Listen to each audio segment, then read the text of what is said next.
কিন্তু এখান থেকে আমরা শিক্ষাটা, আমাদের শিক্ষণীয় কি, শাস্ত্র কি শিক্ষা দিচ্ছেন? এক পাশে দাঁড়িয়ে মহাজন এটাই বললেন না, একটা যিনি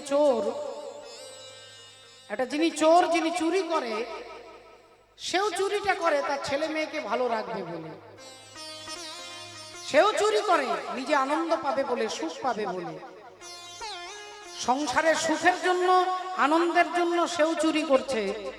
আর যিনি সাধু বলে তিনিও আনন্দ পাওয়ার জন্য ভগবানের ভজন করছে। তাহলে পার্থক্যটা কি? দুজনের লক্ষ্য একটাই, আনন্দ পাওয়া। চোরও চাইছে আমি সুখী হব, আর সাধুও চাইছে যে আমি সুখ পাবো। পার্থক্য কি? না কর্মের পার্থক্য। আর এই কর্মই আমাদেরকে অমরত্ব প্রদান করে না। অমৃত খেলে শুধু অমর হওয়া যায় না। বললেন যদি কেউ এমন একটা কর্ম করে যেতে পারে সারা জীবনের জন্য তিনি অমর হয়ে যায়। আজও ভক্ত প্রহ্লাদ অমর হয়ে আছে, আজও ধ্রুব অমর হয়ে আছেন, তারা এমন কর্ম করে গেছেন। তাই কর্মই আমাদেরকে ধর্মের কাছে নিয়ে যাবে, আর ধর্ম ভগবানের কাছে নিয়ে যাবে। সারা জীবন ভালো কাজ করলেন, এমন একটা কুসঙ্গ হয়ে গেল, এমন একটা কুসঙ্গের প্রভাব পড়ে গেল যে সারা জীবনের ভালো কর্ম কলঙ্কে পরিণত হয়ে গেল। আচ্ছা দেখুন, আপনারা শাস্ত্রজ্ঞ, হরিকথা সকলে জানেন, সকলে বোঝেন। 24 পরগনা জেলার মায়েরা বাবারা তো অবশ্যই বোঝেন, অবশ্যই জানেন। আপনারা জানেন ভগবান রামচন্দ্রের মা 3 জন রানী ছিলেন রাজা দশরথের, তার মধ্যে একজন হলেন কৈকেয়ী। আচ্ছা কৈকেয়ীর চরিত্রটা আমরা একটু শুনে নিই, তারপরে আপনারা বিচার করবেন। কৈকেয়ী, তার আসল নাম হচ্ছে, তার বাবার নাম হচ্ছে কৈকেয়ী রাজা। সেই কৈকেয়ী রাজ্যের রাজকন্যা বলে তার নাম, তাকে কৈকেয়ী বলে, কিন্তু তার একটা আলাদা নাম আছে, তার নাম প্রিয়ম্বদা। আর তিনি ছোটবেলা থেকে খুব ট্যালেন্টেড। তিনি ভূগোল জানে, তিনি বিজ্ঞান জানে, তিনি ডাক্তারি বিদ্যা জানে, তিনি যুদ্ধবিদ্যা জানে, তার উপস্থিত বুদ্ধি খুব প্রখর। কিন্তু কৈকেয়ী রাজা তার মেয়েকে সবসময় ছেলেদের পোশাক অর্থাৎ ধুতি পাঞ্জাবি পরিয়ে রাজকুমার সাজিয়ে রাখতেন। একদিন রাজা দশরথ, তার বাবা হচ্ছেন রাজা অজ, তাই রাজা অজ তার ছেলেকে ধনুর্বিদ্যায় পারদর্শী করবে বলে বিভিন্ন শিবির, বিভিন্ন সময়ে বিভিন্ন জায়গায় শিবির করা হতো। তাই কৈকেয়ী মা, তার রাজা, তার বাড়ি হচ্ছে কাশ্মীর, কাশ্মীরের মেয়ে হচ্ছে কৈকেয়ী। তা কাশ্মীরে তার রাজ্য, যেহেতু তাদের বাড়ি কাশ্মীর, রাজা দশরথ তিনি গেলেন ওই কাশ্মীরে শিবির করবার জন্য। ধনুর্বিদ্যা ভালো করে আরো শিখবে, আরো ভালো করে প্র্যাকটিস করবে, তাই কাশ্মীর চলে গেলেন। আর কাশ্মীর যখন গেছেন তখন মা প্রিয়ম্বদা কৈকেয়ী তার বাবাকে বলছেন, বাবা আমি অনেক ছোটবেলা থেকে রাজা দশরথের নাম শুনেছি, আমি একটু দেখবো তিনি কত বড় বীর। আর তিনি দেখবার জন্য এখন কি করবেন, রাজা দশরথকে দেখার ইচ্ছে জেগেছে। এখন ধুতি পাঞ্জাবি পরে শিবিরে পারমিশন নিয়ে যেতে হবে, দেখবো বললেই তো ঢুকতে দেওয়া যাবে না। এখন মা কৈকেয়ী তিনি পারমিশন কাগজ পত্র নিয়েছে, টিকিট পেয়েছেন। এখন রাজা দশরথ সেই সময় ধনুর্বিদ্যা প্র্যাকটিস করছিলেন। এমন সময় একটা নিরীহ হরিণের ওপরে ধনুকটা চলে যেত, সেই সময় মা কৈকেয়ী এমন একটা বাণ ছুড়লেন যে রাজা দশরথের তীরটা কেটে দুভাগ হয়ে গেল, মাঝখান থেকে মাঝ বরাবর চিরে গেল।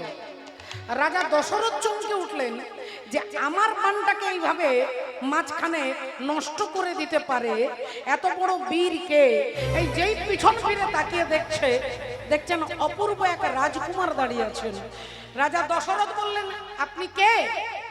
তিনি বললেন, আমি আপনাকে মিথ্যে কথা বলবো না, আমার নাম হচ্ছে, আমি কৈকেয়ী রাজার কন্যা, আমার নাম হচ্ছে প্রিয়ম্বদা।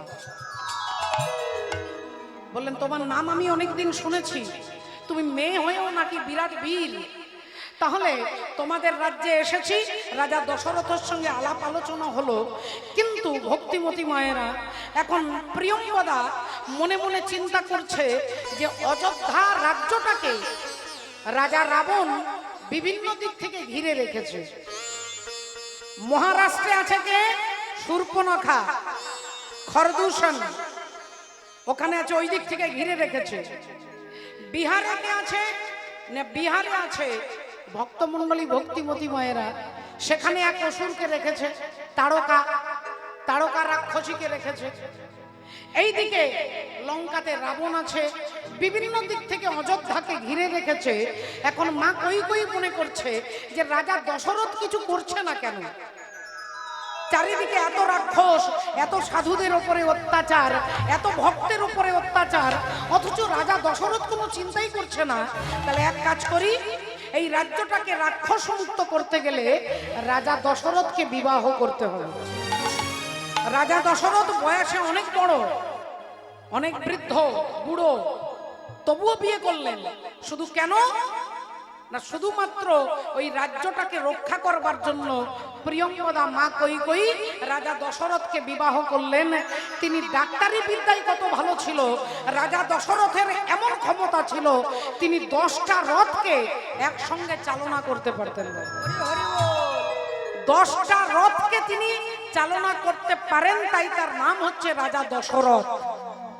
আর সেই রাজা দশরথ একদিন দেবতার অসুরদের যুদ্ধে দেবতাদের হয়ে যুদ্ধ করতে গেছে, আর সেইখানে একটা আঘাত পেয়ে গেছে। রাজা দশরথ দুর্বল হয়ে গেছে। মা কৈকেয়ী চিন্তা করলো, রাজা দশরথ দুর্বল হয়ে গেছে, এখন অন্যান্য রাজ্যের রাজারা যদি জানতে পারে যে রাজা এই সময় দুর্বল, তাহলে অযোধ্যাকে আবার আক্রমণ করবে। কিরকম বুদ্ধিমতী! অমনি কৈকেয়ী বললেন, এক কাজ করো, রাজা দশরথকে ভেতরের একটা ঘরে তাকে শুইয়ে রাখো, নিজে ডাক্তারি বিদ্যা করে, নিজে চিকিৎসা করে। বুড়ো আঙুলের কোনাতে নখ কোনা হয়েছিল, পেকে গেছে, পচে গেছে, পুজ হয়ে গেছে। আর এই আঙুলটা তখনই ভালো হবে যদি কেউ মুখ দিয়ে সেটাকে পরিষ্কার করে। মা কৈকেয়ী অসুস্থ রাজা দশরথকে নিজের মুখে করে পুজ পরিষ্কার করে দিতেন। এই আঙুলটা যখন ভালো হয়ে গেল, তখন রাজা দশরথ কৈকেয়ীকে বললেন, বলো তুমি কি চাও, আজকে তুমি যা চাইবে তোমাকে তাই দেব। মা কৈকেয়ী বললেন, স্বামী, আমি আপনার কাছে 2টো বর চাইবো, তবে এখন চাইবো না, পরে চাইবো। এখন চাইবো না, পরে চাইবো। তাহলে আপনারা এতক্ষণ শুনলেন মা কৈকেয়ীর চরিত্র। তিনি ডাক্তারি বিদ্যা জানে, তিনি জিওগ্রাফি জানে, তিনি রাজনীতি জানে, তিনি যুদ্ধ করতে জানে, তিনি রথ চালাতে জানে। এত গুণে যিনি গুণান্বিতা, সেই মা কৈকেয়ী কার পাল্লায় পড়ে গেল বাবা? কার পাল্লায় পড়ে গিয়ে গোটা জীবনটাকে তছনছ হয়ে গেল। কার জন্য না, তার বাড়িতেই একজন দাসী ছিলেন, তার নাম হলো মন্থরা। আর ওই মন্থরা যিনি মনকে নড়িয়ে দেয়। আপনার মন একটা জায়গা স্থির, আমি কীর্তন শুনতে যাব, আমি হরি কথা শুনতে যাব, আমি ভাগবত শুনবো, এমন একজন বান্ধবীর সঙ্গে, এমন একজন বন্ধুর সঙ্গে দেখা হয়ে গেল, আপনি কীর্তন ছেড়ে দিয়ে বাজারে গিয়ে চায়ের দোকানে বসে আছেন, তাহলে এটা হচ্ছে অসৎসঙ্গ। যিনি আপনাকে ভগবানের কথা বিমুখ করে দেয়। তা যে মা কৈকেয়ী এত বুদ্ধিমতী নারী, তিনি পড়ে গেলেন মন্থরার পাল্লায়। আর মন্থরা এসে বললেন যে, ওরে ওরে কৈকেয়ী, তুই কি করছিস? রাম হবে রাজা, আর তুই রাজমাতা হবি না, রাজমাতা হবে কৌশল্যা। তুই ঢেই ঢেই করে নাচছিস। তুই এক কাজ কর, তুই তোর স্বামীর কাছে 2টো বর পেতিস, ওই 2টো বর তুই আজকে চেয়ে নে। আর প্রথম বরটা চাইবি যে রাম 14 বছরের জন্য বনবাসে যাবে, আর তোর ছেলে ভরত রাজা হবে। এই 5 মিনিটের, এই আধ ঘন্টার সঙ্গে মা কৈকেয়ী কি করলেন, রাজা দশরথকে বললেন, ওই 2টো বর আমাকে দিতে হবে। আর রামচন্দ্রকে বনবাসে পাঠিয়ে দিলেন, নিজের ছেলে ভরতকে রাজা করে দিলেন। ভক্তিমতী মায়েরা, ঘটনাটা শাস্ত্র কেন বলছে না, সাধু সাবধান ফের কইও অবধান। আপনার জীবনে অনেক ভালো কাজ আপনি করেছেন, অনেক করেন, হরি কথা শোনেন, হরি নাম করেন, হরি ভজন করেন, কিন্তু মাগো ওই এক মুহূর্তের ভুলে গোটা জীবনটা পাল্টে যেতে পারে, সেটা হচ্ছে অসৎ সঙ্গ। তাই সাধু সঙ্গ সর্বশাস্ত্রে কয়, লবমাত্র সাধু সঙ্গ জীবের সর্বসিদ্ধি। হরি হরি বল। আপনারা মায়েরা বাবারা বলবেন তাহলে আমাদের কর্তব্য কি? বলে কর্তব্য শুধু ভগবানকে প্রার্থনা করবেন যে হে দয়াময়, আমি যেন অসৎ সঙ্গের পাল্লায় না পড়ি, আমি যেন তোমার নাম করতে পারি। চৈতন্য মহাপ্রভু বললেন এটাই হচ্ছে জীবের প্রার্থনা। গৌরাঙ্গ বলিতে হবে পুলক শরীর, হরি হরি বলিতে নয়নে বহেনি, আর কবে নিতাই চা।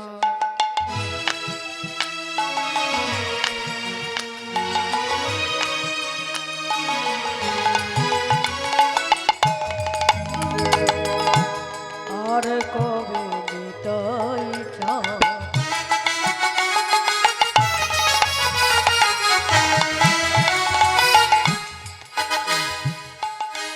করুণা করিবে ওগো করুণা করিবে, করুণা করিবে, আর কবে নিতাই চা। করুণা করিবে, করুণা করিবে, করুণা করিবে। সংসার বাসনা মোর,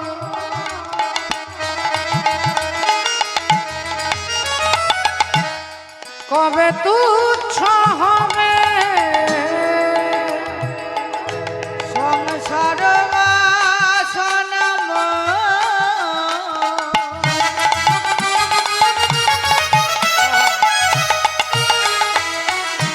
কবে তুচ্ছ হবে হরি বলে কে দেবে রাবা। আমি হরি বলে কে দেবে বলো হরি বলে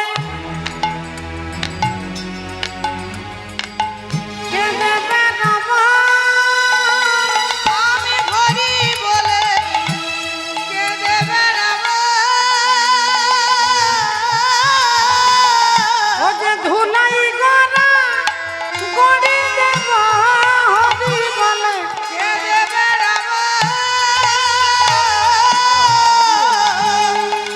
ধুলাই গড়া গড়ি দেব হরি বলে কে দেবে বলি সংসার বাসনা মোর, ওগো কবে তুচ্ছ হবে।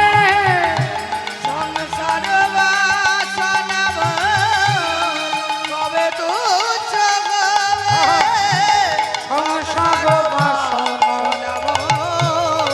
কবে তুচ্ছ হবে। সংসার কবে তুচ্ছ হবে।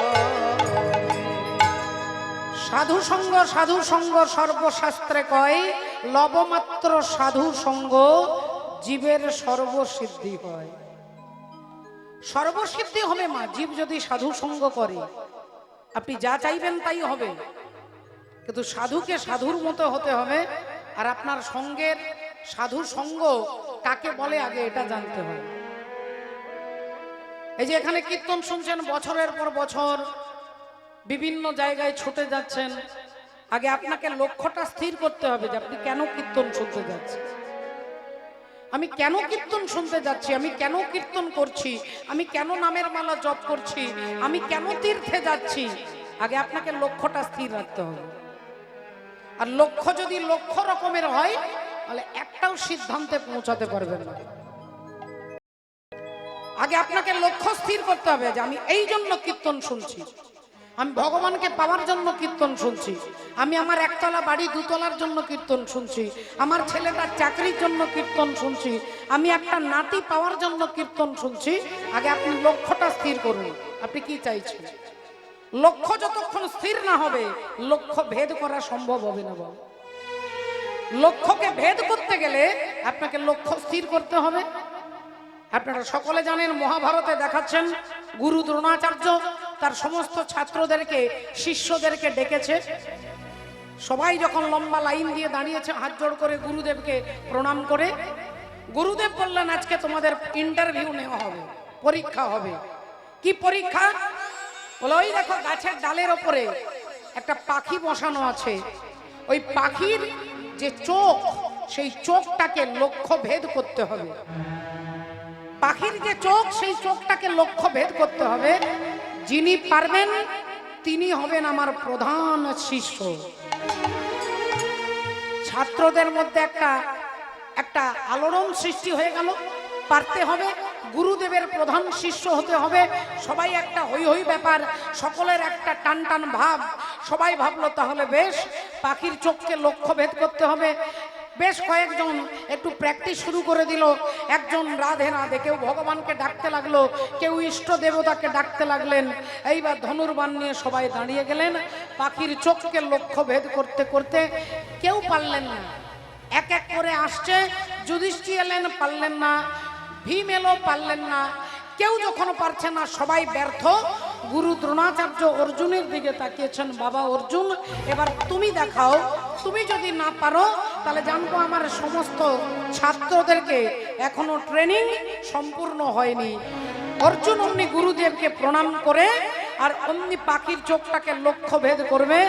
ধীরে ধীরে ধনুর্বাণ ধনুকের মধ্যে ছিলার মধ্যে বাণটাকে নিয়ে আর যেই তীরটাকে ছুঁড়ে দিল অমনি পাখির চোখটা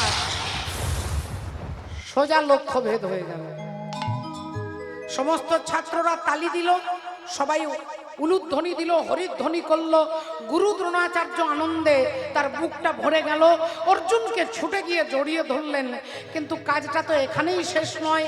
বাবা অর্জুন তুমি ওখানে দাঁড়াও, এরা সবাই শুনবে আজকে তুমি কিভাবে লক্ষ্য ভেদ করলে, এদেরকে বলে দাও। যেটা কেউ পারলো না সেটা তুমি পারলে কি করে? অর্জুন বললেন গুরুজি আপনি যখন বললেন পাখি গাছের ডালের ওপরে বসানো আছে, আমি প্রথমে পুরো গাছটাকে দেখলাম, টোটাল গাছটাকে দেখলাম। গাছটাকে দেখতে দেখতে দেখতে সমস্ত গাছ থেকে চোখটা সরিয়ে এনে যে ডালের মধ্যে পাখিটা বসে আছে সেই গোটা ডালটাকে দেখলাম। বলে ডালটাকে দেখতে দেখতে দেখতে এবার ডাল থেকে চোখটাকে সরিয়ে নিয়ে আমি শুধু পাখির সারা দেহটাকে দেখলাম। পাখির দেহ থেকে চোখটা সরিয়ে নিয়ে এইবার পাখির গোটা মুখটাকে দেখলাম। এবার সমস্ত মুখ থেকে চোখটাকে সরিয়ে নিয়ে পাখির চোখ আর আমার চোখ, এই দুটো চোখ যখন এক জায়গায় কেন্দ্রীভূত হলো তখনই আমি তীরটা ছুঁড়ে দিলাম। আর অমনি কি হলো না লক্ষ্য ভেদ হয়ে গেল। হরি হরি তাহলে আপনাদেরকে আমাকে বুঝতে হবে এখানে ঘটনার মধ্যে কি বোঝাচ্ছেন না, লক্ষ্য বস্তু পেতে গেলে আগে গোটা জগৎ থেকে চোখটাকে সরিয়ে আপনি যা চাইছেন, আপনার চাওয়া আর ভগবানের চাওয়াকে একটা জায়গায় কেন্দ্রীভূত করতে হবে। যদি আপনি ভগবানকেই চান আপনাকে লক্ষ্যটা স্থির রাখতে হবে। বলে লক্ষ্য যদি স্থির থাকে, শিশুর নেহারি লক্ষ্য মাতৃস্তন পানে। একটা বাচ্চা ছেলের লক্ষ্য আমি মায়ের স্তনের দুগ্ধ পান করব, এটাই তার লক্ষ্য, আর সে কিছু চাই না।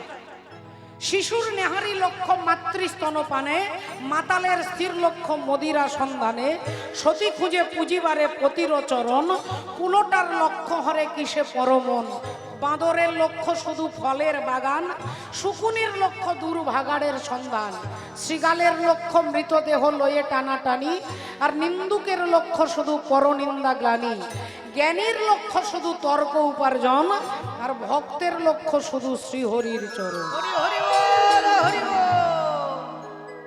তাহলে ভক্তের লক্ষ্য যদি ভগবানের চরণ হয়, সেই চরণ পাওয়ার জন্য আজকে আপনারা এখানে একত্রিত হয়েছেন। ও বলি করিবি যদি হরির ভজন,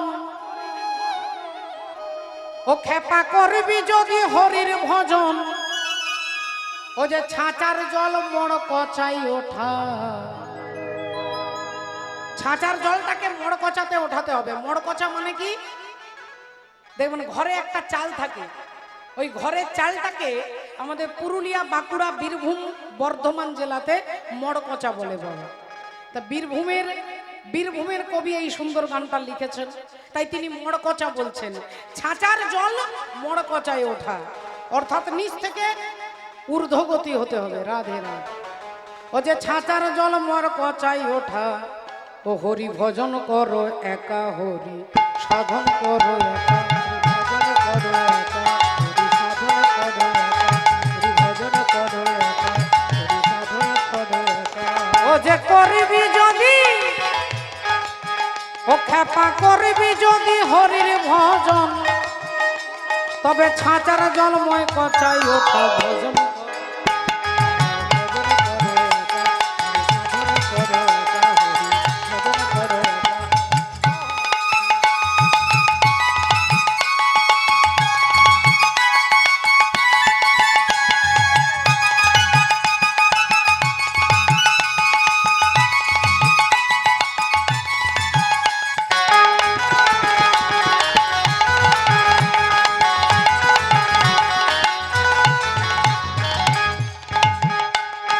বলি আমের ভিতরে জামের চারা,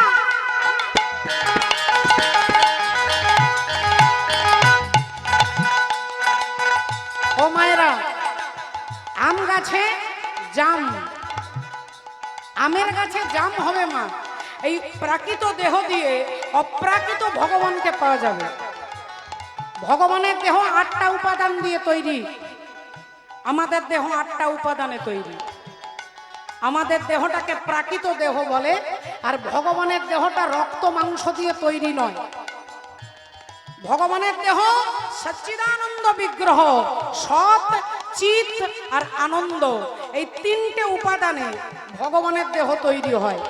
মানুষের মতো রক্ত মাংস দিয়ে ভগবানের দেহ তৈরি নয়। তাহলে এটা প্রাকৃত দেহ, আর ভগবানের দেহটা অপ্রাকৃত দেহ। এই প্রাকৃত দেহে আপনি ভগবানকে পেতে পারবেন। তাই বলছে আমের ভিতর জামের চারা। হ্যাঁ, কি বলেন? বলি আমের ভিতরে জামের চারা,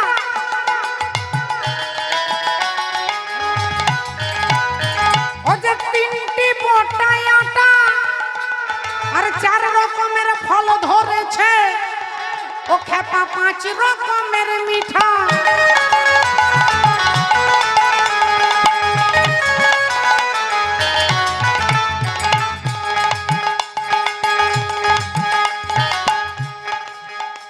কি বললেন? রাধে রাধে। ও তোর ঘরে থাকে 6 জনা চোর, ও তোর ঘরে থাকে 6 জনা কাম, ক্রোধ, লোভ, মোহ, মদ, মাৎসর্য, এই 6টা চোর আমার ভেতরে আছে বল।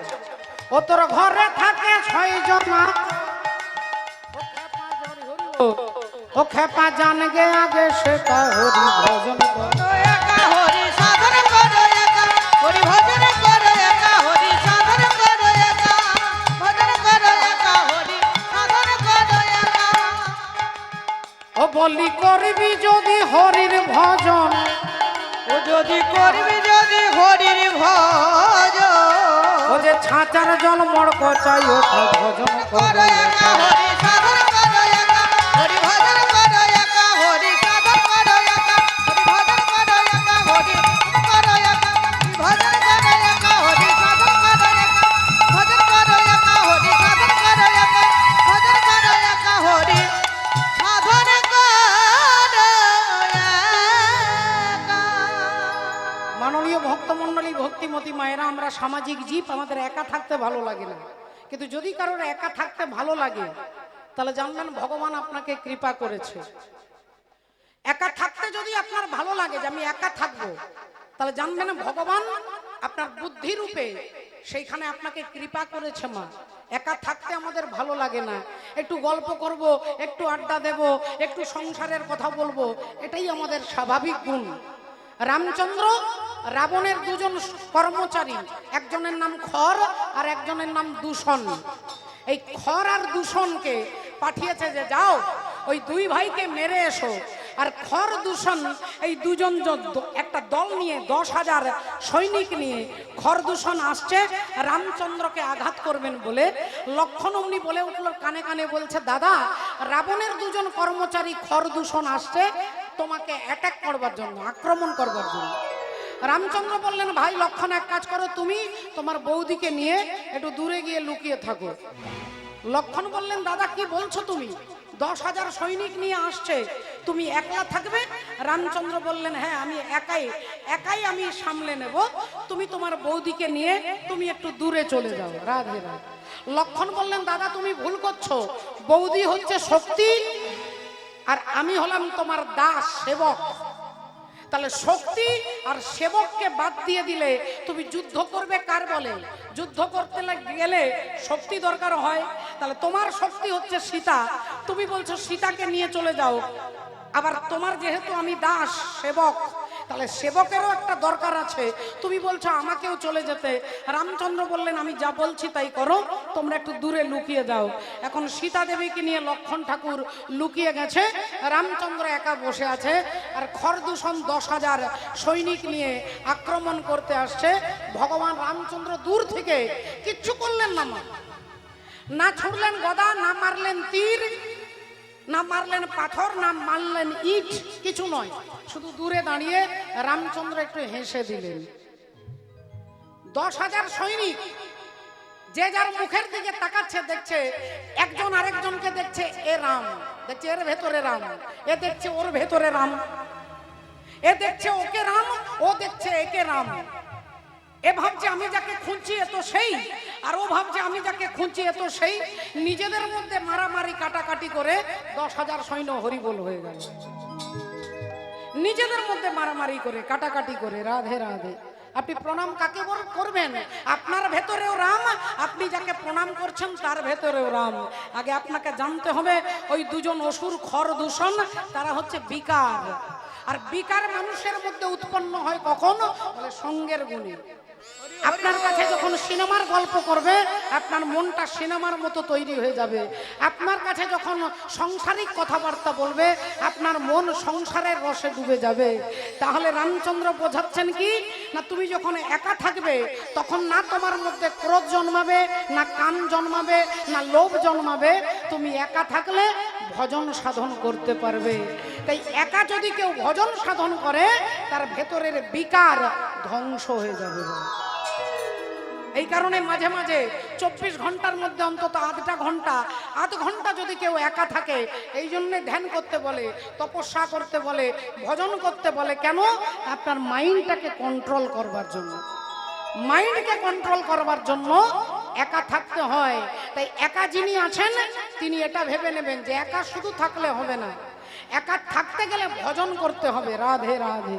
মাননীয় ভক্তমণ্ডলী, ভক্তিমতী মায়েরা, এই কারণে বলছে যদি করবি যদি হরির ভজন, করবি যদি হরির ভজন, তবে ছাঁচার জল মোড় কচাই ওঠা ভজন করো একা হরি সাধন করো, হরি ভজন করো একা হরি সাধন করো একা।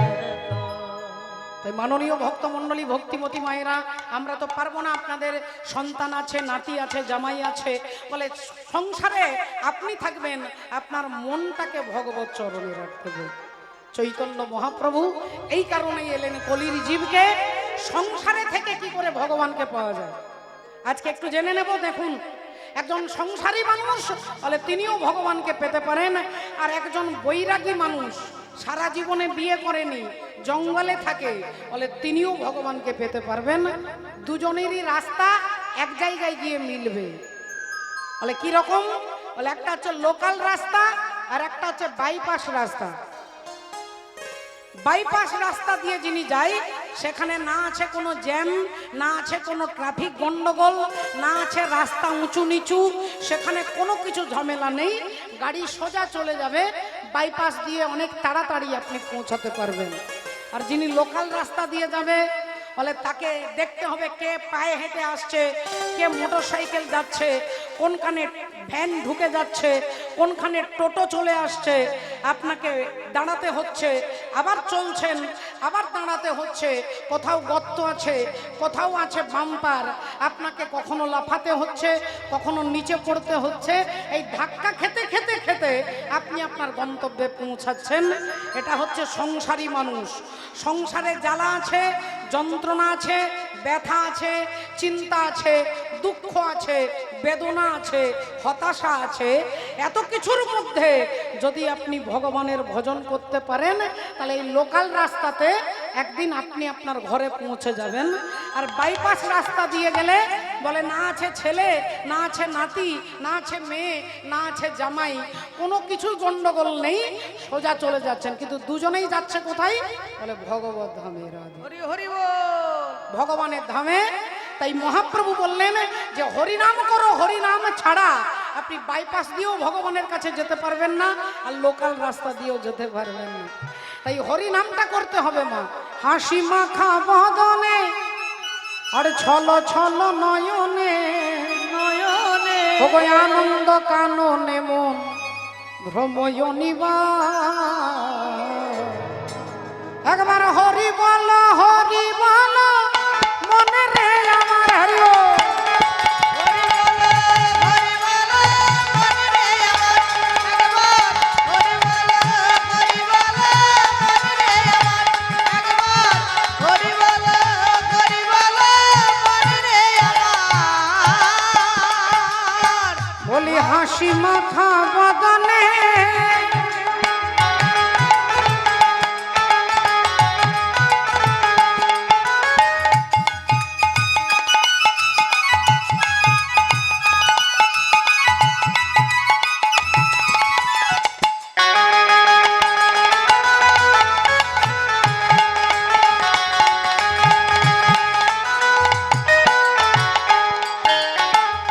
ওরে গতি নাই, গতি নাই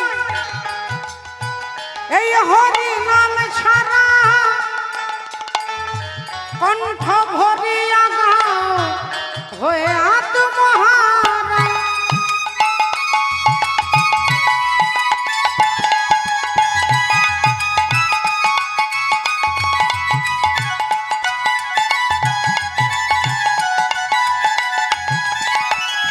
গতি নাই, গতি নাই এই হরি নাম ছাড়া, কণ্ঠ ভরিয়া গাও হয়ে আত্মহারা। বলি ওই দেখো শ্মশানে কিবা রাত্রি দিনে, ওই দেখো শ্মশানে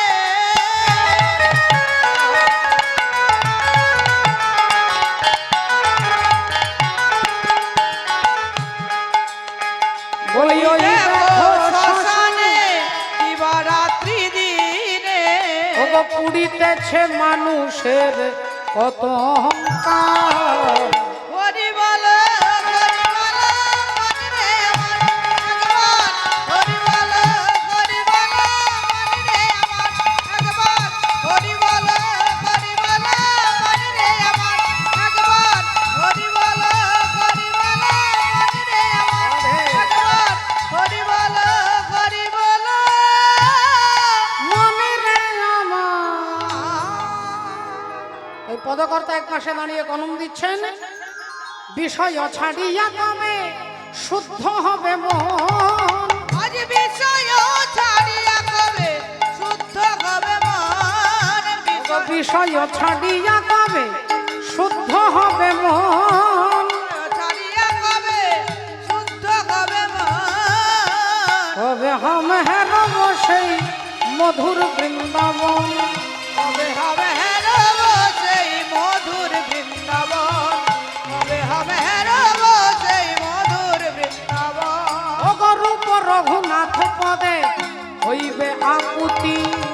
রূপ রঘুনাথ পদে হইবে আকুতি। আরে কবে হাম বুঝব সেই যুগল প্রীতি। কবে হাম বুঝব সেই যুগল প্রীতি। কবে হাম বুঝব সেই যুগল প্রীতি। রূপ রঘুনাথ পদে রঘু মরে আস, আজি প্রার্থনা করয় সদা নরোত্তম দাস নরত আমার হরি বলা হলো না গো হরি বলা আয়ব তারে হরি বলা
হরি বলা অবতারে হরি বলা হলো না গো হরি বলা অবতারে হরি বলা হলো না গো হরি বলা অবতারে হরি বলা হলো না গো হরি বলা অবতারে হরি বলা হলো না গো হরি বলা অবতারে আহামরি হরি বলা হলো না জয় জয় জগৎ গুরু তুমি বাঞ্ছা কল্পতরু সিক্ত কর তপ্তমরু করুণা তোমার তুমি মাতা তুমি পিতা তুমি জগতের ত্রাতা কেহ নাই তোম ভিন্ন তোমা ভিন্নয়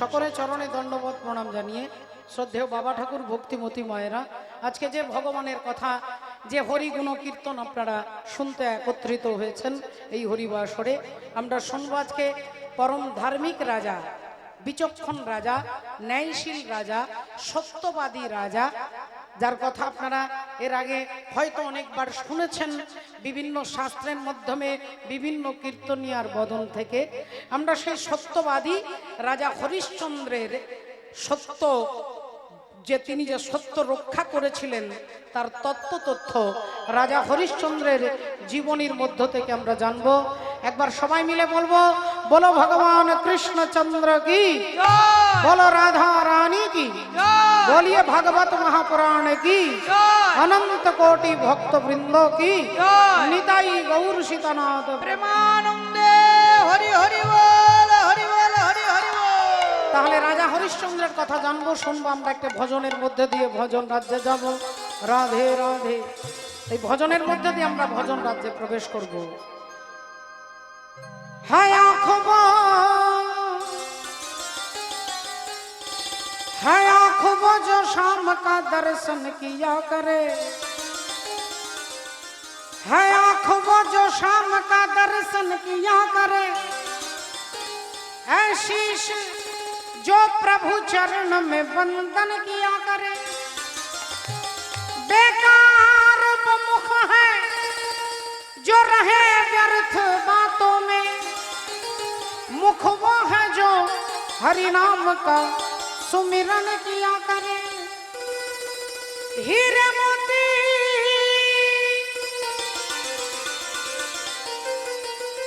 हीरे मोती से नहीं शोभा है हाथ की, जो हाथ भगवान का पूजन किया करे। मर कर भी अमर नाम से जीव की जग में, प्रभु प्रेम में बलिदान जो जीवन दिया करे।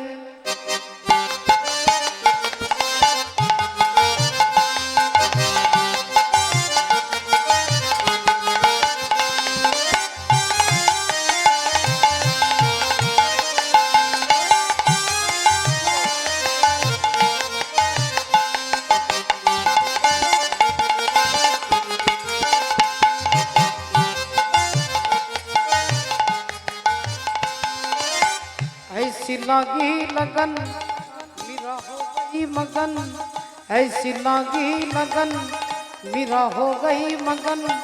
वो तो गली गली हरि गुण गाने लगी, महलों में पली बन के जोगन चली। मीरा रानी दीवानी कहाने लगी, ऐसी लागी लगन।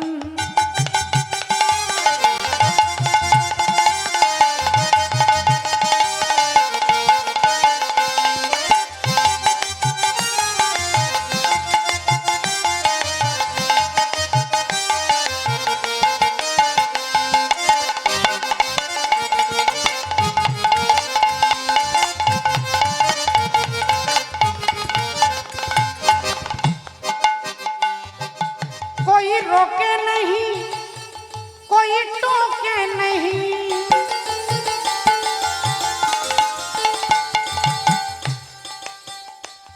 कोई रोके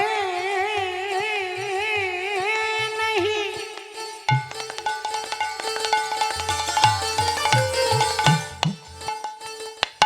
और कोई टोके नहीं। मेरा गोविंद गोपाल गाने लगी, बैठी संतों के संग रंगी मोहन के रंग। मेरा प्रेमी प्रीतम को मनाने लगी, वो तो गली गली हरि गुण गाने लगी। ऐसी लगी लगन मेरा हो गई मगन, वो तो गली गली हरि गुण गाने लगी। ऐसी लगी लगन।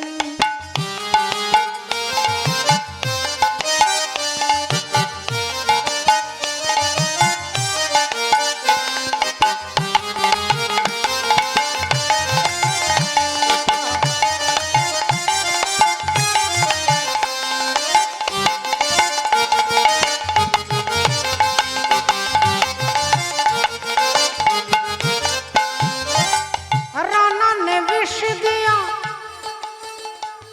मानो अमृत पिया। सारे रानी दा दा दा म म ग म ग म ग रे ग रे ग ग रे ग नी नी नी सा नी नी नी सा नी नी नी सा नी नी नी सा नी नी नी सा नी सा रे नी सा नी सा रे नी सा ग ग रे नी सा ग ग रे नी सा ग ग रे रे म म ग म प ग नी दा प म प ग म रे ग सा रे नी सा ग नी सा ग।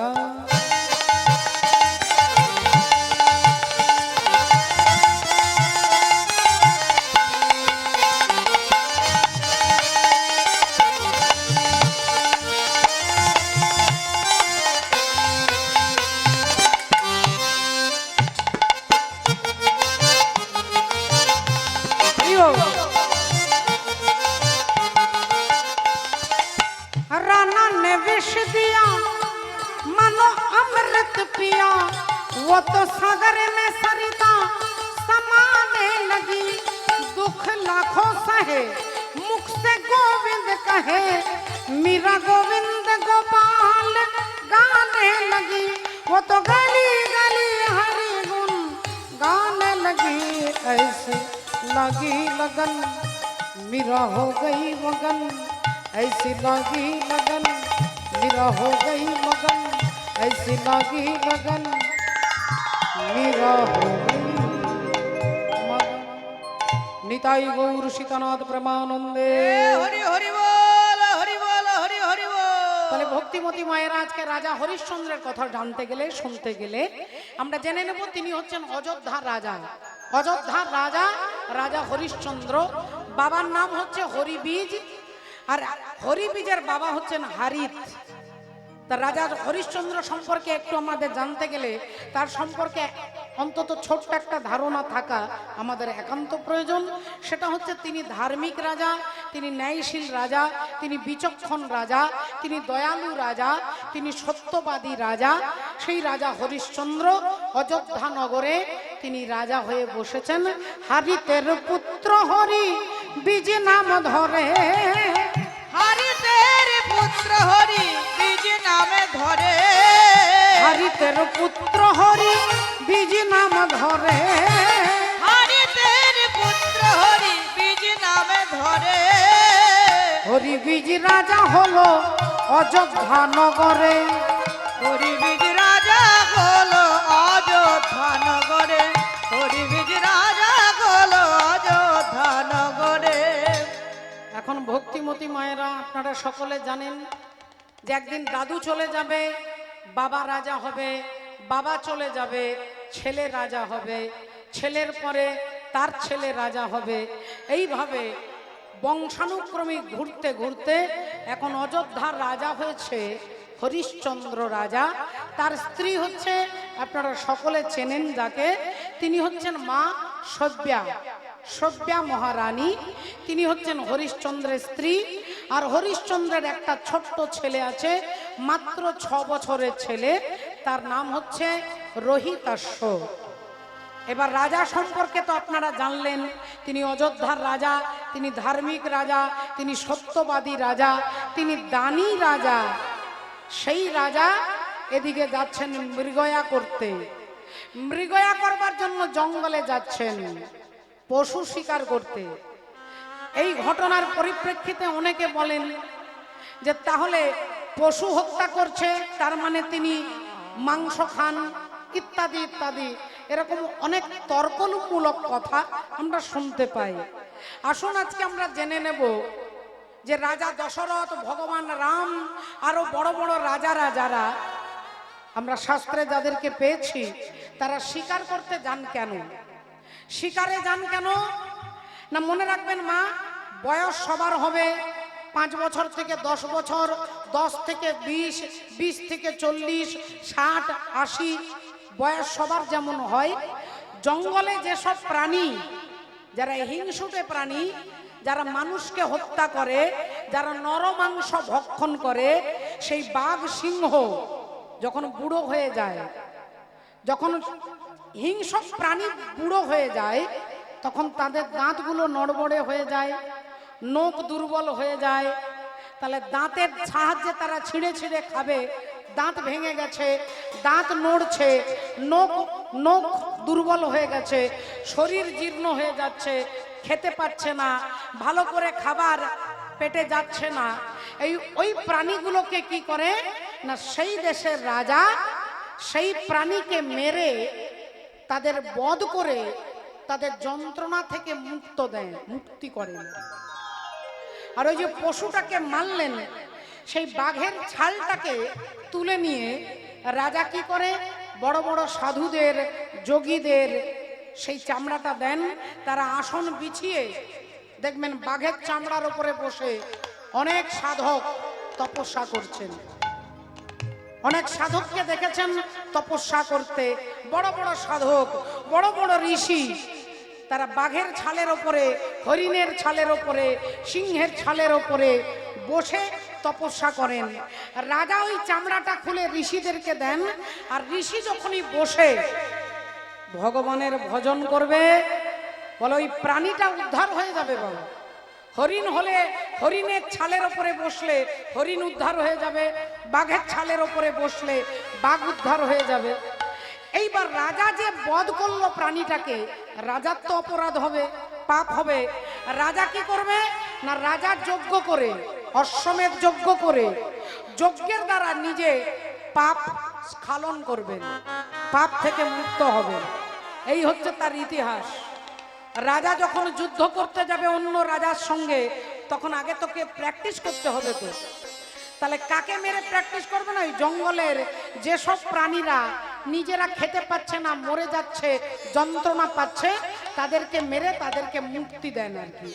সেই রাজা হরিশ্চন্দ্র মৃগয়া করতে যাচ্ছেন ভগবানের নাম জপ করতে করতে, আর এদিকে জঙ্গলে বসে ঋষি বিশ্বামিত্র তিনিও ধ্যান করছেন, তপস্যা করছেন।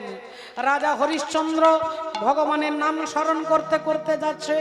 আমরাও যাব, একবার চিৎকার করে বলবো, বলো রাধা রানী কি জয়, বলো রাধা রানী কি জয়, বলো রাধা রানী কি জয়। जरा चल के वृंदावन देखो, और शाम में बंसी बजाते मिलेंगे। जरा चल के वृंदावन देखो, सब बंसी बजाते मिलेंगे।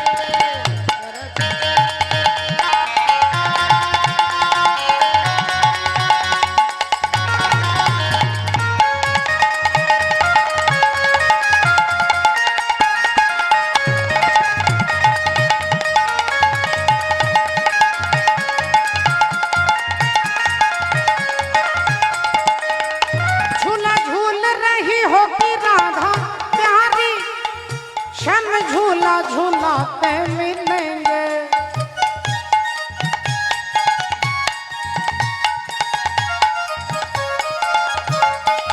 और झूला झूल रही हो कि राधा प्यारी, श्याम झूला झूलाते मिलेंगे। जरा चल के, और जरा चल के वृंदावन देखो, बंसी बजाते मिलेंगे।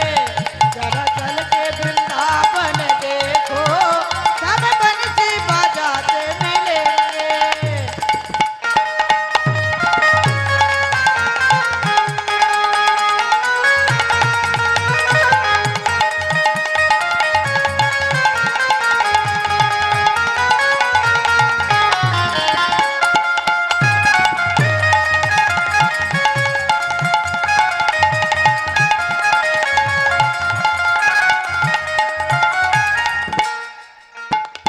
কি বলছেন? झूला झूल रही हो कि राधा प्यारी, और श्याम गैया चराते मिलेंगे।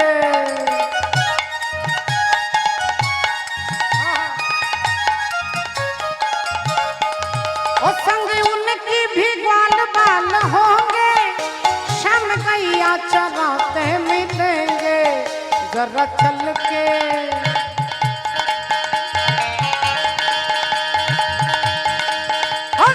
चल के वृंदावन, उलू ध्वनि हरिओ, सब बंसी बजाते मिलेंगे। जरा चल के वृंदावन देखो, सब बंसी बजाते मिलेंगे। जरा चल के वृंदावन देखो, सब बंसी बजाते मिलेंगे। सब बंसी बजाते मिलेंगे। और श्याम बंसी बजाते। এখন ভক্তিমতী মায়েরা এদিক থেকে রাজা হরিশ্চন্দ্র শিকার করতে আসছে, এদিকে ঋষি বিশ্বামিত্র মুনি বসে তিনি অষ্টসিদ্ধি, ৮ প্রকার যে সিদ্ধি আছে মা, আমরা দেখেছি, হনুমানকে দেখেছি, হনুমান কখনো বড় হয়ে যাচ্ছে, কখনো মাছির মতো ছোট হয়ে যাচ্ছে। এটা হচ্ছে অষ্টসিদ্ধি। খুব ছোট হয়ে যাওয়া, খুব বিরাট বড় হয়ে যাওয়া, কখনো দেখতে পাবেন না, কখনো দেখতে পাওয়া যাবে না। রাধে রাধে। এই যে অনিমা, লঘিমা, সিদ্ধি, প্রাকাম্য, এই অষ্টসিদ্ধি, এই অষ্টসিদ্ধিকে পাওয়ার জন্য ঋষি বিশ্বামিত্র তপস্যা করছেন। আর অষ্টসিদ্ধি হচ্ছে, তারা যেহেতু নারী জাতি, এখন ৮ জন সিদ্ধি নারী রূপ ধারণ করে বিশ্বামিত্র মুনি তাদেরকে গাছের লতা পাতা দিয়ে বেঁধে রেখেছে। আর তারা মনে মনে চিন্তা করছে যে ঋষি বিশ্বামিত্র যদি তপস্যায় সিদ্ধি লাভ করে যায়, তাহলে এবার উনি যা বলবে আমাদেরকে তাই করতে হবে।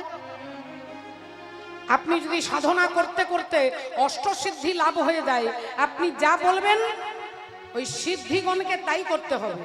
এখন তারা মনে মনে ভাবছে যে কি করে বিশ্বামিত্রকে হারানো যায়। ইনি এমন কঠিন তপস্যা করছে, অষ্টসিদ্ধি মনে মনে চিন্তা করছে যে আমরা তো এনার বশে থাকবো না, কারণ বশে থাকতে আমরা কেউ ভালোবাসি না। কেউ আমাকে বলবে তুমি ওঠো, আমি উঠবো। কেউ বলবে তুমি বসো, আমি বসবো। কেউ বলবে ওখানে যাও, আমি যাব। কারো দাস হয়ে থাকতে আমাদের ভালো লাগে না। তাই অষ্টসিদ্ধি চিন্তা করছে যে বিশ্বামিত্রের আমরা দাস হয়ে থাকবো না। তাহলে কি করা যায়? এখন লতা পাতা দিয়ে মন্ত্র দিয়ে বেঁধে রেখে দিয়েছে, তারা আর যেতেও পারছে না। এদিকে রাজা হরিশ্চন্দ্র শিকার করতে আসছে, আর এদিকে ওই অষ্টসিদ্ধি চিৎকার করছে, বাঁচাও বাঁচাও।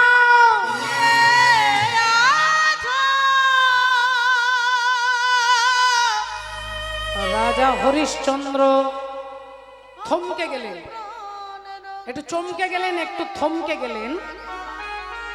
তিনি দাঁড়িয়ে চিন্তা করছে, এই জঙ্গলে, এই গভীর জঙ্গলে নারীর কণ্ঠস্বর, তাও আবার একজন দুজন নয়, অনেক নারী একসঙ্গে চিৎকার করছে বাঁচাও বাঁচাও বলে। তাহলে আমার রাজ্যে নারীদের উপরে অত্যাচার, আমার রাজ্যে নারীদের উপরে দুর্ব্যবহার, এত বড় পাষণ্ডীকে দেখবার জন্য রাজা হরিশ্চন্দ্র কোমর থেকে তলোয়ারটা খুলেছে, আর সোজা ঘোড়ার পিঠ থেকে নেমে তলোয়ার নিয়ে ছুটছে। কে?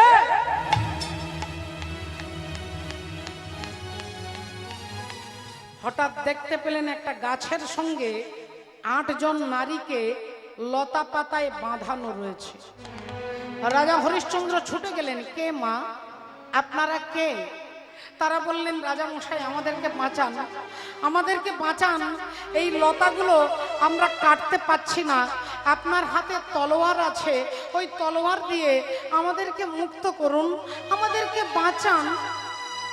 রাজা হরিশ্চন্দ্র ক্ষত্রিয় জাতিতে, আর ক্ষত্রিয়ের ধর্মই হচ্ছে অসহায়কে সাহায্য করা। তাই রাজা কি করলেন, তলোয়ারটা নিয়ে গাছের যত শেকড় বাকড় যা ছিল, লতা পাতা সব কেটে দিলেন, আর 8 জন নারী মুক্ত হয়ে গেলেন। আর যেই তারা মুক্ত হয়ে আনন্দ করছে, অমনি বিশ্বামিত্র মুনি এতক্ষণ চোখ বন্ধ করে ধ্যানের মধ্যে ছিলেন। অষ্টসিদ্ধি যেই মুক্ত হয়ে গেছে, বিশ্বামিত্র মুনি বড় বড় চোখ করে চিৎকার করতে করতে ছুটে আসছে। কে? কার এত বড় সাহস, কার এত বড় বুকের পাটা? আমার সাধনায় বাধা দিচ্ছে এত বড় মূর্খ কে? বিশ্বামিত্র মুনি যখন ওই ক্রোধে ছুটে আসছে, রাজা হরিশ্চন্দ্র থরথর করে কাঁপছেন, থরথর করে কাঁপছেন রাজা। বিশ্বামিত্র মুনি বলে উঠল, কে তুমি? আগে আমি হলাম অযোধ্যার রাজা হরিশ্চন্দ্র। তুমি ওই 8 জন নারীকে খুলে দিলে কেন? আমি তো তাদেরকে মন্ত্রের দ্বারা বেঁধে রেখেছিলাম, তুমি তাদেরকে মুক্ত করলে কেন? রাজা বললেন, দেখুন এটাই আমার ধর্ম। কেউ যদি অসহায় ভাবে চিৎকার করে বাঁচাও বাঁচাও বলে, আমি কি হাত গুটিয়ে বসে থাকবো? আমিও তো ক্ষত্রিয় রাজা, আমার তো একটা ধর্ম আছে। বিশ্বামিত্র মুনি বললেন, তোমার ধর্ম কি ধর্ম বলো? বললেন, যেহেতু আমি ক্ষত্রিয়, সর্জং তেজং ধীতির দাক্ষং যুদ্ধে চাপ্য পলায়নম দানমৈশ্চর ভাবশ্চ ক্ষাত্রং ধর্ম স্বভাবজম। ভগবান শ্রীকৃষ্ণ অর্জুনকে গীতাতে বলছেন ক্ষত্রিয়ের 6টা গুণ, আর তার মধ্যে একটা গুণ হচ্ছে অসহায়কে সাহায্য করা। তাই রাজা হরিশ্চন্দ্র বললেন, এরা যেহেতু অসহায় ভাবে চিৎকার করছিল বাঁচাও বাঁচাও বলে, তাই আমি তাদেরকে খুলে দিয়েছি, আমি তাদেরকে মুক্ত করে দিয়েছি। বিশ্বামিত্র মুনি বললেন, তুমি অন্যায় করেছো, তুমি অপরাধ করেছো, রাজা হরিশ্চন্দ্র বললেন দেখুন, একজন রাজার অনেক কর্তব্য। রাজা দয়ালু ব্যক্তি, রাজার উচিত কাউকে দান করা, রাজার উচিত কাউকে সাহায্য করা, রাজার উচিত কারোর প্রাণকে রক্ষা করা। বিশ্বামিত্র মুনি বললেন আচ্ছা তাহলে তুমি আমাকে জ্ঞান দিচ্ছ, আমাকে তুমি জ্ঞান দিচ্ছ। আর যে বিশ্বামিত্র রেগে গেলেন অমনি অষ্টসিদ্ধি সব পালিয়ে গেল। কারণ যখনই কাম, ক্রোধ, লোভ, মোহ, মদ, মাৎসর্য এই ষড়রিপুর যখনই একটা উদয় হবে তখনই সিদ্ধি পালিয়ে যাবে। বিশ্বামিত্র মুনি রেগে গেল আর এরা সবাই আনন্দে ছুটে পালালো, ভাবলো আমাদেরকে আর দাস হতে হলো না। তারা সবাই পালিয়ে গেল আর অমনি সমস্ত রাগটা গিয়ে পড়লো রাজা হরিশ্চন্দ্রের উপরে। তিনি বললেন তুমি যখন আমাকে জ্ঞান দিচ্ছ তাহলে বলো তোমার আরেক কর্তব্য কি? রাজা হরিশ্চন্দ্র বললেন দান করা। বিশ্বামিত্র মুনি বললেন তাহলে আমি ব্রাহ্মণ, আমাকে তোমাকে দান করতে হবে।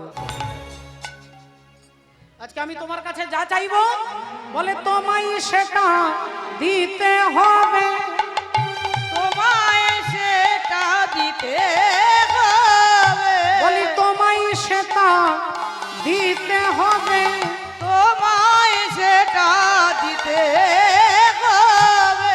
ওগো আমি তোমার কাছে যা যা চাইবো তোমায় সেটা দিতে হবে, তোমার কাছে যা চাইব তোমায় সেটা দিতে হবে। কি হাঁ করে আমার দিকে তাকাচ্ছ যে? আমি যা চাইবো তোমাকে তাই দিতে হবে। রাজা হরিশ্চন্দ্র বললেন বেশ, বলুন আপনার কি লাগবে, আপনি যা চাইবেন আমি তাই দেব। বিশ্বামিত্র মুনি বললেন তোমার সমস্ত রাজ্যটা তোমাকে আমাকে দিতে হবে, তোমার সমস্ত রাজত্ব আমাকে দিতে হবে। বিশ্বামিত্র মুনির চাইতে একটু দেরি হলো, হরিশ্চন্দ্রের দিতে দেরি হলো না। সে সঙ্গে সঙ্গে বলে দিল বেশ, আজ থেকে আমার সমস্ত রাজ্য আমি আপনাকে দিয়ে দিলাম, হরি বল। আমার সমস্ত রাজত্ব আমি আপনাকে দিয়ে দিলাম। রাধে রাধে। বললেন ঠিক আছে, তাহলে তুমি মনে করে ভালো করে ভেবেচিন্তে বলছো তো তোমার সমস্ত রাজত্ব আজ থেকে আমার? রাজা হরিশ্চন্দ্র বললেন হ্যাঁ আজ থেকে সব আপনার। বললেন রাজা মশাই দান তো তুমি দিলে কিন্তু তোমাকে তো এর দক্ষিণা দিতে হবে, এর তো একটা দক্ষিণা দিতে হবে। এই যে মায়েরা আপনারা কীর্তন শুনছেন, এখানে যে কীর্তনিয়ারা আজকে কালকে যারা কীর্তন গাইতে আসবে, কমিটির দাদারা বাবারা তাদেরকে নিশ্চয়ই পারিশ্রমিক দেবে। যে টাকাটা দেবে সেটা কিন্তু দান নয়, সেটা দক্ষিণা। আমাকে যে তারা দেবেন ওটা দক্ষিণা, ওটা দান নয়। আমাকে যে রাধে রাধে আপনার বাড়িতে পুজো করতে এসেছে কোনো ব্রাহ্মণ ঠাকুর, কোনো বৈষ্ণব ঠাকুর আপনার বাড়িতে পুজো করতে এসেছে, আপনি তাকে 500 টাকা দিলেন, এটা কিন্তু দান নয়, ওটা দক্ষিণা। আর দান কাকে বলে? আমি পরিশ্রম করে, আমি কষ্ট করে, আমি চিৎকার করে গান গাইছি, এর জন্য যে আমাকে টাকাটা দিচ্ছে এটা হচ্ছে দক্ষিণা। আর দান কাকে বলে? না এই কমিটির বাবারা আপনাদের কাছে ভিক্ষান আচল নিয়ে যাচ্ছে, আপনারা তাদেরকে সাহায্যমূলক কেউ 10 টাকা, কেউ 50 টাকা, কেউ 100 টাকা দিচ্ছেন, ওটা হচ্ছে দান। বিশ্বামিত্র মুনি বলে উঠলেন রাজা হরিশ্চন্দ্র তোমার সমস্ত রাজ্যটা তুমি আমাকে দান করলে, এবার আমাকে দক্ষিণা দিতে হবে, আমাকে দক্ষিণা দিতে হবে। রাজা বললেন বলুন কি লাগবে? বলে 10 লক্ষ স্বর্ণ মুদ্রা লাগবে। হরি হরি বল। 10 লক্ষ স্বর্ণ মুদ্রা দিতে হবে, নইলে কিন্তু আমি তোমাকে অভিশাপ দেব।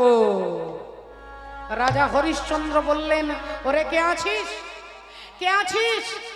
রাজ ভান্ডার থেকে 10 লক্ষ স্বর্ণ মুদ্রা এনে এনাকে দিয়ে দাও।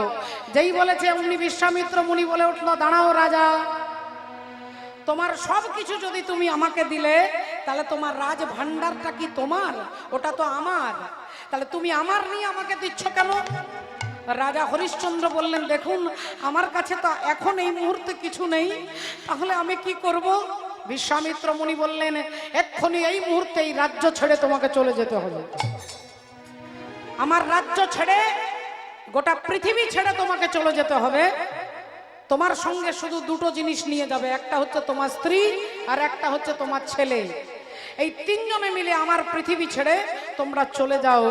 রাজা হরিশ্চন্দ্র বললেন, আমি তো চলে যাচ্ছি হে ঋষিবর, কিন্তু আপনার দক্ষিণা আমাকে একটু সময় দিন, আমি নিশ্চয়ই আপনাকে দক্ষিণা দেব। বিশ্বামিত্র মুনি বললেন, 1 মাস সময় দিলাম, এর মধ্যে যদি আমার দক্ষিণা না দাও তাহলে তুমি পুড়ে ছাই হয়ে যাবে। কথা নারায়ণ শ্রী মধুসূদন করুণা কর মোরে,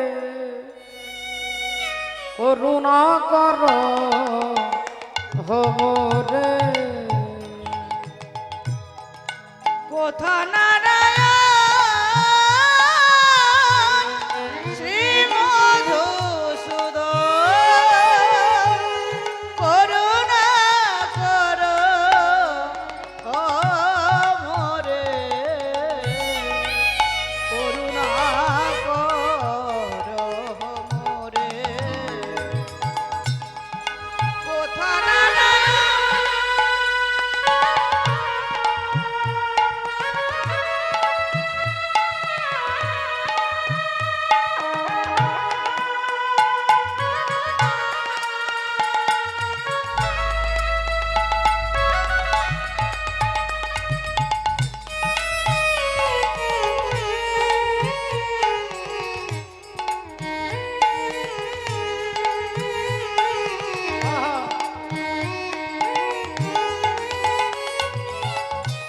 গো তুমি যে গো প্রভু কাঙালের ঠাকুর, আমি যে প্রেমে ভিখারি। তুমি যে গো প্রভু কাঙালের ঠাকুর, আমি যে প্রেমের ভিখারি। তুমি যে গো প্রভু কাঙালের ঠাকুর, আমি যে প্রেমের ভিখারি। নানা ব্যথা দিও না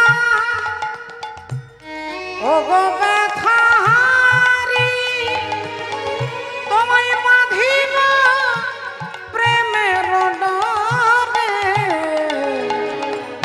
করুণা